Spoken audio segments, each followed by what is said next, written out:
ಸ್ವಲ್ಪ ಮಟ್ಟಿಗೆ ಎಫೆಕ್ಟ್ ಇರುತ್ತೆ ಅಂತ ಹೇಳಿದ್ರಿ. ಹೌದು. ಈಗ ಬಾಣಂತಿಯರು ಇರಬಹುದು, ಗರ್ಭಿಣಿಯರು, ಅವರೇನಾದ್ರೂ ಮುನ್ನೆಚ್ಚರಿಕೆ ತೆಗೆದುಕೊಳ್ಬೇಕಾತ ಹೇಗೆ ಅಂತ?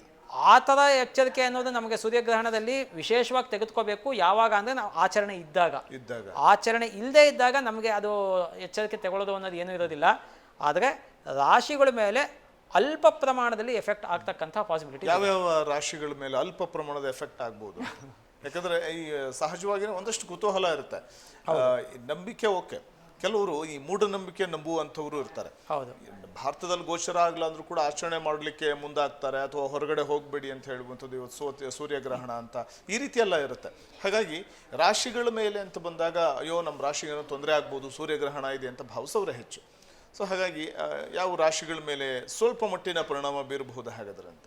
ಸಾಮಾನ್ಯವಾಗಿ ನಾವು ಯಾವುದೇ ಒಂದು, ಇವಾಗ ಸದ್ಯಕ್ಕೆ ಕರ್ನಾಟಕದಲ್ಲಿ ಗ್ರಹಣ ಕಾಣಿಸ್ಕೊಳ್ಳುತ್ತೆ ಅಂತಲೇ ಇಟ್ಕೊಳ್ಳೋಣ.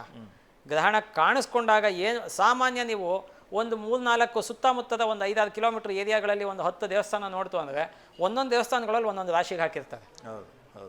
ಒಂದು 4 ರಾಶಿಗೆ ಈ ದೇವಸ್ಥಾನದಲ್ಲಿ ಹಾಕಿದ್ರೆ ಇನ್ನೊಂದು 4 ರಾಶಿಗೆ ಅಥವಾ 6 ರಾಶಿಗೆ ಆ ದೇವಸ್ಥಾನದಲ್ಲಿ ಹಾಕಿರ್ತಾರೆ. ಜನಗಳಿಗೆ ಕನ್ಫ್ಯೂಷನ್ನು, ನನ್ನ ರಾಶಿ ಈ ದೇವಸ್ಥಾನದಲ್ಲಿಲ್ಲ ಆ ದೇವಸ್ಥಾನದಲ್ಲಿದೆ, ಬಹುಶಃ ಏನಾದರೂ ಈ ದೇವಸ್ಥಾನಕ್ಕೆ ಏನಾದರೂ ಗ್ರಹಣ ನನಗೆ ಹಿಡಿಯತ್ತಾ, ಯಾಕೆ ಗೊಂದಲ ಯಾಕೆ ಅಂತ. ಆ ಗೊಂದಲ ಯಾಕೆ ಅಂದರೆ ಜನಗಳಲ್ಲಿ ಅಜ್ಞಾನ ಇರೋದೇನೇ ಗೊಂದಲ. ಬಹಳ ಸ್ಪಷ್ಟವಾಗಿ ಹೇಳ್ತೀನಿ. ಯಾಕೆ ಅಂದರೆ ಧರ್ಮಸಿಂಧು ಗ್ರಂಥದಲ್ಲಿ ಮತ್ತು ಇತರ ಗ್ರಂಥಗಳ, ನಿರ್ಣಯ ಸಿಂಧು ಗ್ರಂಥಗಳಲ್ಲಿ ಬಹಳ ಸ್ಪಷ್ಟವಾಗಿ ಹೇಳುತ್ತೆ ನಮಗೆ. ಏನಂತ ಹೇಳಿದೆ ಅಂದರೆ, ಯಾವುದೇ ವ್ಯಕ್ತಿ ಜನ್ಮ ರಾಶಿಯಿಂದ, ಧರ್ಮಸಿಂಧುನಲ್ಲಿ ಇರ್ತಕ್ಕಂತಹ ಒಂದು ಕೊಟೇಶನ್ನೇ ನಾನು ಸ್ಪಷ್ಟವಾಗಿ ಆ್ಯಸ್ ಇಟ್ ಈಸ್ ಓದ್ತಾ ಇದ್ದೀನಿ. ಇಡೀ ನಮ್ಮ ಫ್ರೀಡಮ್ TV ವಾಹಿನಿಯನ್ನು ನೋಡ್ತಾ ಇರ್ತಕ್ಕಂತಹ ಪ್ರತಿಯೊಬ್ಬರೂ ಕೂಡ ಇದನ್ನು ನೋಟ್ ಮಾಡ್ಕೋಬೋದು ಅಥವಾ ಬರ್ಕೋಬೋದು, ರೆಕಾರ್ಡ್ ಮಾಡ್ಕೋಬೋದು.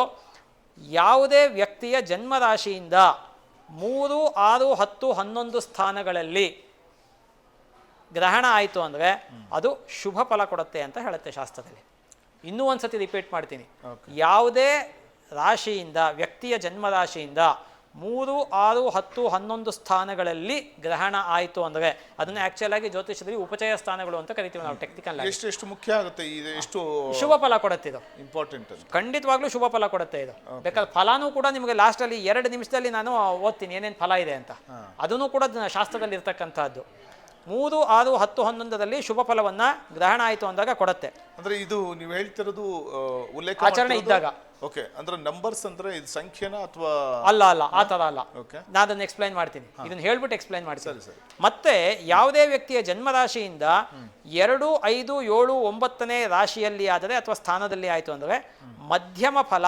ಮಧ್ಯಮ ಫಲ ಅಂದರೆ ಶುಭಾಶುಭ ಮಿಶ್ರ ಫಲ ಅಂತ ತಗೊಂಡಿದ್ದಾರೆ ಶಾಸ್ತ್ರದಲ್ಲಿ. ಇನ್ನು ಯಾವುದೇ ವ್ಯಕ್ತಿಯ ಜನ್ಮರಾಶಿಯಿಂದ 1, 4, 8, 12ನೇ ರಾಶಿಯಲ್ಲಿ ಉಂಟಾದರೆ ಅಶುಭ ಫಲ. ಅದರಲ್ಲೂ ಜನ್ಮ ನಕ್ಷತ್ರ ಮತ್ತು ಜನ್ಮ ರಾಶಿಯಲ್ಲಿ ಆದರೆ ವಿಶೇಷವಾಗಿ ಅರಿಷ್ಟವು. ಇದಕ್ಕೆ ಗ್ರಹಣ ನಿಮಿತ್ತ ಶಾಸ್ತ್ರೋಕ್ತ ಶಾಂತಿಯನ್ನು ಮಾಡಿಸಿಕೊಳ್ಳತಕ್ಕದ್ದು ಸೂಕ್ತ. ಇಷ್ಟು ಸ್ಪಷ್ಟವಾಗಿ ಶಾಸ್ತ್ರಗ್ರಂಥಗಳಲ್ಲಿ ಬರೆದಿದೆ. ಸೊ ಹಾಗಾಗಿ ಈಗ ನಿಮ್ಮ ಪಾಯಿಂಟಿಗೆ ಬರ್ತೀನಿ. ಯಾವುದೇ ಒಂದನ್ನು ಎಕ್ಸಾಂಪಲ್ ಕೊಟ್ಕೊಂಡು ಹೋಗ್ತೀನಿ, ಎಲ್ಲನೂ ಎಕ್ಸಾಂಪಲ್ ಕೊಟ್ಟರೆ ಟೈಮ್ ಆಗುತ್ತೆ. ಇವಾಗ ಯಾವುದೇ ಜನ್ಮರಾಶಿಯಿಂದ 3ನೇ ಸ್ಥಾನ ಅಂತ ತಗೊಳ್ತು ಅಂದರೆ ನಾವು ಈಗ ಪುಷ್ಯ ನಕ್ಷತ್ರ ಮತ್ತು ಆಶ್ಲೇಷ ನಕ್ಷತ್ರದಲ್ಲಿ ಗ್ರಹಣ ಆಗ್ತಿರ್ತಕ್ಕಂಥದ್ದು. ಈ ಪುಷ್ಯ ನಕ್ಷತ್ರ ಮತ್ತು ಆಶ್ಲೇಷ ನಕ್ಷತ್ರದಲ್ಲಿ ಆಗ್ತಿದ್ದಾಗ ಕರ್ಕಾಟಕ ರಾಶಿ ಬರುತ್ತೆ. ಕರ್ಕಾಟಕ ರಾಶಿ ಯಾವ ರಾಶಿಗೆ 3ನೇ ರಾಶಿ ಆಗುತ್ತೆ ಅಂದರೆ ವೃಷಭ ರಾಶಿಗೆ 3ನೇ ರಾಶಿ ಆಗುತ್ತೆ. ವೃಷಭ, ಮಿಥುನ, ಕಟಕ 3ನೇ ರಾಶಿ. ಯಾವ ರಾಶಿಗೆ 6ನೇ ರಾಶಿ ಆಗುತ್ತೆ ಅಂದರೆ ಕುಂಭ ರಾಶಿಗೆ ಆಗುತ್ತೆ. ಅಷ್ಟು ಹೇಳ್ಬಿಡ್ತೀನಿ, ಜನಗಳಿಗೆ ಕನ್ಫ್ಯೂಷನ್ ಬೇಡ ಅಂತ. ಸೊ ಕುಂಭ ರಾಶಿಗೆ 6ನೇ ರಾಶಿ ಆಗುತ್ತೆ. 10ನೇ ರಾಶಿ ಯಾವುದಾಗತ್ತೆ ಅಂದರೆ ಕರ್ಕಾಟಕ ರಾಶಿಗೆ ತುಲಾ ರಾಶಿ ಆಗುತ್ತೆ. ತುಲಾ ರಾಶಿ 10ನೇ ರಾಶಿ ಆಗುತ್ತೆ. ಕನ್ಯಾ ರಾಶಿ 11ನೇ ರಾಶಿ ಆಗುತ್ತೆ. ಸೊ ನಿಮ್ಮ ಜನ್ಮ ನಕ್ಷತ್ರ ರಾಶಿಗಳು ಗೊತ್ತಿದ್ರೆ ಜನ್ಮ ನಕ್ಷತ್ರ ರಾಶಿ, ಇಲ್ಲ ನಾಮ ನಕ್ಷತ್ರ ನಾಮರಾಶಿ ನೋಡ್ಕೊಳ್ತು ಅಂದರೆ ನಿಮ್ಮ ರಾಶಿಗಳು ಯಾವ್ಯಾವುದು ಕುಂಭ, ವೃಷಭ, ಕನ್ಯಾ, ತುಲಾ ಆಗಿತ್ತು ಅಂದರೆ ಶುಭ ಫಲ ಕೊಡುತ್ತೆ ಅಂತ ಹೇಳುತ್ತೆ ಶಾಸ್ತ್ರದಲ್ಲಿ.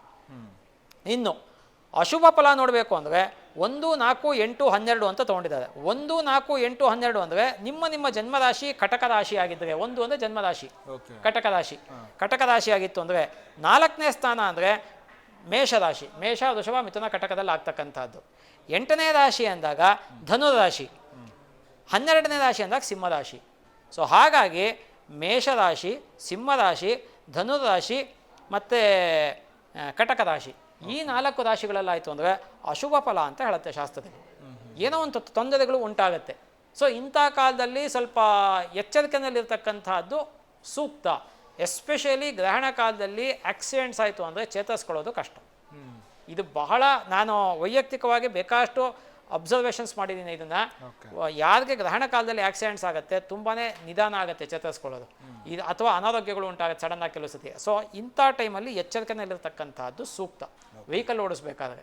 ಇನ್ನು ಯಾವ ರಾಶಿಗಳಿಗೆ 2, 5, 7, 9 ಅಂದಾಗ ಮಿಥುನ ರಾಶಿ, ಅದೇ ರೀತಿಯಲ್ಲಿ ಮೀನರಾಶಿ, 7ನೇ ಸ್ಥಾನ ಅಂದಾಗ ಮಕರ ರಾಶಿ, 9ನೇ ಸ್ಥಾನ ಅಂದಾಗ ವೃಶ್ಚಿಕ ರಾಶಿ. ಈ ರಾಶಿಗಳಿಗೆ ಮಧ್ಯಮ ಫಲ ಅಂದರೆ ಶುಭಾಶುಭ ಮಿಶ್ರ ಫಲಗಳು ಅಂತ ಹೇಳುತ್ತೆ. ಇಷ್ಟು ಸ್ಪಷ್ಟವಾಗಿ ಇದೆ. 4 ರಾಶಿಗಳಿಗೆ ಶುಭ, 4 ರಾಶಿಗಳಿಗೆ ಅಶುಭ, 4 ರಾಶಿಗಳಿಗೆ ಮಿಶ್ರ ಫಲ. ಇಷ್ಟನ್ನು ನೋಡಿಕೊಂಡ್ರೆ ನಿಮಗೆ ಇದು ಸ್ಟ್ಯಾಂಡರ್ಡು. ಇನ್ನು 1,000 ವರ್ಷ ಹೋದವು, 10,000 ವರ್ಷ ಹೋದವು, 1,00,000 ವರ್ಷ ಹೋದವು, ಈ ಫಲ ಚೇಂಜ್ ಆಗಲ್ಲ. ಯಾವ ಜನ್ಮರಾಶಿಯಿಂದ 3, 6, 10, 11ರಲ್ಲಿ ಗ್ರಹಣ ಆಗತ್ತೆ ಅದು ಶುಭ ಫಲ ಕೊಡುತ್ತೆ. ಯಾವ ಜನ್ಮರಾಶಿಯಿಂದ 1, 4, 8, 12ರೊಳಗಾಗತ್ತೆ ಅದು ಅಶುಭ ಫಲ ಕೊಡುತ್ತೆ.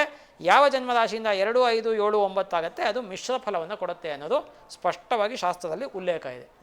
ಹಾಗಾಗಿ ಇದನ್ನು ನೋಡಿಕೊಂಡು ಆ ನಕ್ಷತ್ರ ರಾಶಿಯವರು, ನಕ್ಷತ್ರ ಅನ್ನೋದಕ್ಕಿಂತ ಇಲ್ಲಿ ರಾಶಿ ಪ್ರಧಾನ, ನಮಗೆ ರಾಶಿಯವರು ಎಚ್ಚರಿಕೆಯಲ್ಲಿ ಇರತಕ್ಕಂಥದ್ದು ಒಳ್ಳೆಯದು ಅಂತ ನಾನು ಹೇಳ್ತೀನಿ.